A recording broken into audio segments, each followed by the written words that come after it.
જય શ્રી કૃષ્ણ. રાધે રાધે.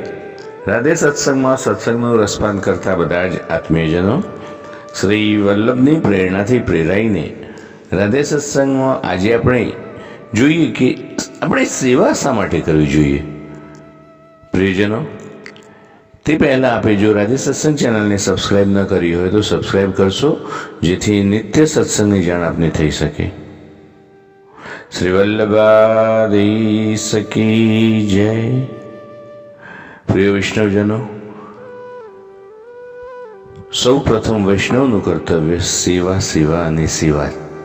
તો આપણને પ્રશ્ન થાય કે આ સેવા શા માટે કરવી જોઈએ, સેવા કરવાનું પ્રયોજન શું? તો સેવા કરવાનું સૌથી પહેલું કારણ તો એ કે આપણે જીવાત્મા છીએ. જીવાત્મા એ પરમાત્માનો અંશ છે.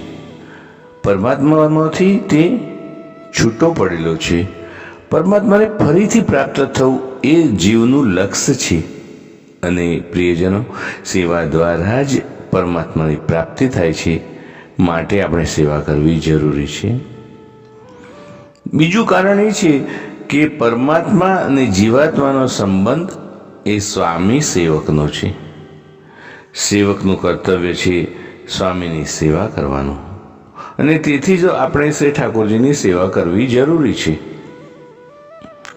ત્રીજું કારણ એમાં જોઈએ તો એ છે કે પરમાત્મામાંથી છૂટા પડવાના કારણે જીવાત્મામાંથી પરમાત્માનો આનંદ અંશ જે છે તે લુપ્ત થઈ ગયો છે, અને એના કારણે આપણે જગતમાં દુઃખી થઈને ફરીએ છીએ, સુખ શોધીએ છીએ.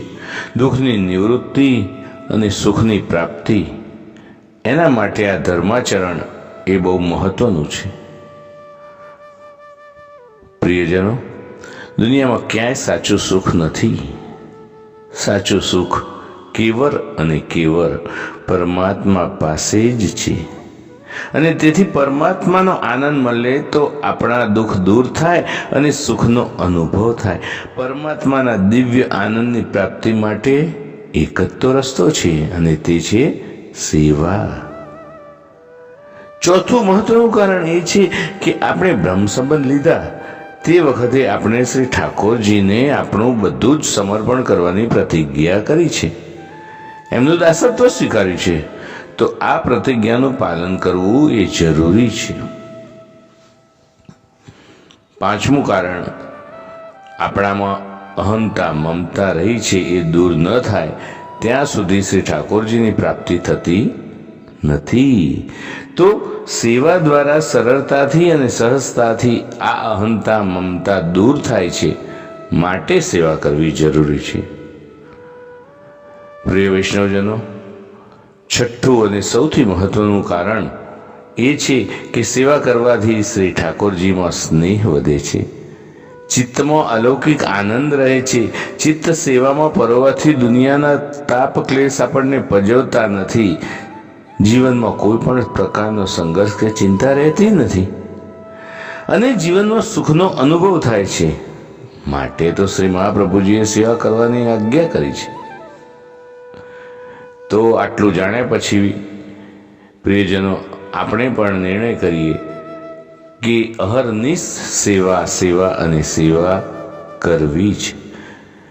તો આ સાથે આજના સત્સંગને શ્રી વલ્લભના ચરણોમાં સમર્પિત કરી અત્રે વિરામ લઈએ. ફરી મળીશું રાધે સત્સંગમાં નવા સત્સંગ સાથે. જય શ્રી કૃષ્ણ. રાધે રાધે.